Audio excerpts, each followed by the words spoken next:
Hundreds of passengers began leaving the Diamond Princess cruise ship on Wednesday after the end of a much-criticized, 2-week quarantine that failed to stop the spread of a new virus among passengers and crew. Results were still pending for some passengers who have been tested for the coronavirus that has infected tens of thousands of people in China and more than 540 on the ship. Some passengers said on social media that they received health check forms asking if they had symptoms such as a headache, fever or coughing. Passengers who tested negative and had no symptoms still had to get their body temperature checked before leaving. Japanese soldiers helped escort some passengers, including an elderly man in a wheelchair who wore a face mask and held a cane. Some passengers apparently called taxis to get home, others got on buses to be transported to train stations.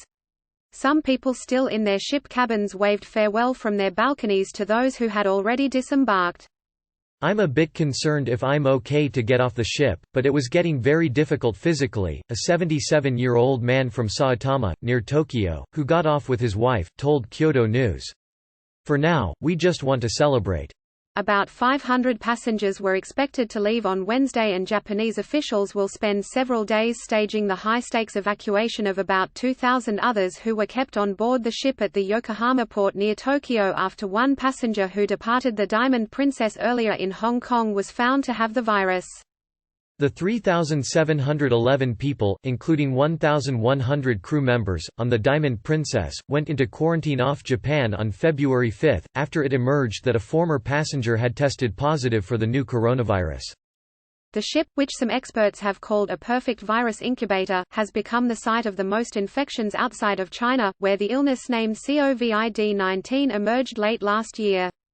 As of Tuesday, 542 cases have been identified among the original 3,711 people on the ship. Even though Japanese officials insisted the number of infected patients is leveling off, dozens of new cases on the ship continue to mount daily.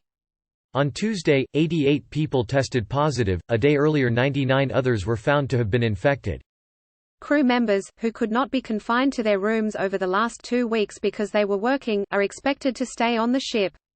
The ship's operator, Princess Cruises, said in a statement on Tuesday that 169 people who tested positive recently were still on the ship as they waited for transportation to hospitals. Over the weekend, the United States started evacuating more than 300 people who are now in quarantine in the U.S. for another 14 days. South Korea earlier on Wednesday returned 7 people from the cruise ship, placing the 6 South Koreans and 1 Japanese family member into quarantine. Other foreign passengers were to be picked up by chartered flights sent from Canada, Australia, Italy and Hong Kong. Chief Cabinet Secretary Yoshihide Suga defended Japan's handling of the quarantine. In the beginning, the United States expressed gratitude for the Japanese side. And there are many Americans who chose to stay on the ship, Suga said. Japanese health officials said the 14-day quarantine on the ship was adequate, noting that all but one of more than 500 Japanese returnees from the epicenter of the virus in China who initially tested negative were found to be virus-free at the end of their 14-day quarantine. Michael Ryan, head of the WHO's Health Emergencies Program, acknowledged there has been much more transmission than expected on the ship. But, he added, it is very easy in retrospect to make judgments on public health decisions made at a certain point.